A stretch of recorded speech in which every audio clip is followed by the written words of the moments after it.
لە شاری هەولێر کۆڕێک لە ژێرناوی ئەدەب و سایکۆلۆژیا بۆ نووسەر عومەر شینکی لە شاری هەولێر بێگومان بە ئامادەبوونی ژمارێکی بەرچاو لە ئەدیبان و نووسەران ڕێکخرا.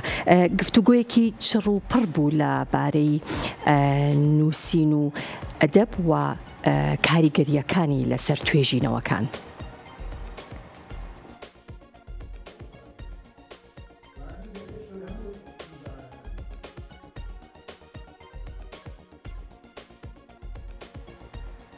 بە ئامادەبوونی ژمارێک لە نووسەران و ئەدیبان یەکێتی نووسەرانی کورد لەقی هەولێر کۆڕێکی لە ژێرناوی ئەدەب و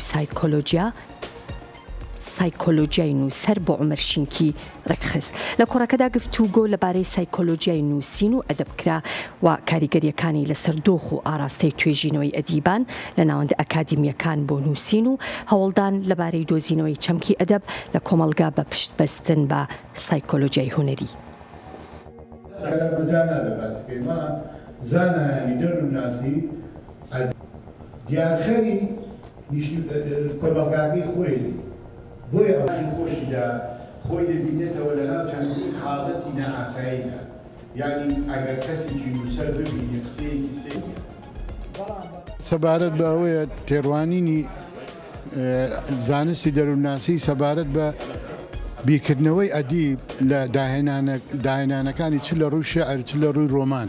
ئایا نووسەرێک وەکو کەسێکی ئاسایی بیر دەکاتەوە؟ ئایا نووسەرێک نەخۆشی دەرونی هەیە بۆیە دەتوانێت داهێنان بکە؟ داهێنانی چ ڕۆمانێک داهێنانی چ شاعیرێک پەیوەندی هەیە بە حاڵەتە نەفسەکەیەوە؟ ئایا لە ڕووی کۆمەڵایەتی تێشکاوە یان کەسێکە سەرکەوتوویە و ئەو دەتوانێت داهێنان بکە لەو حاڵەتانەی کە باری دەرونیشی باش نییە، باری سیاحەتیشی باش نییە، چونکە نووسەر کەسێکی ئەوەندە بەتوانایە قوڵ دەبێتەوە لە ناخی کۆمەلگا و لە ناخی دەرونی خۆی و ئەو شتانەی کە بیرۆکەن و خەیاڵن داهانکا بە واقع.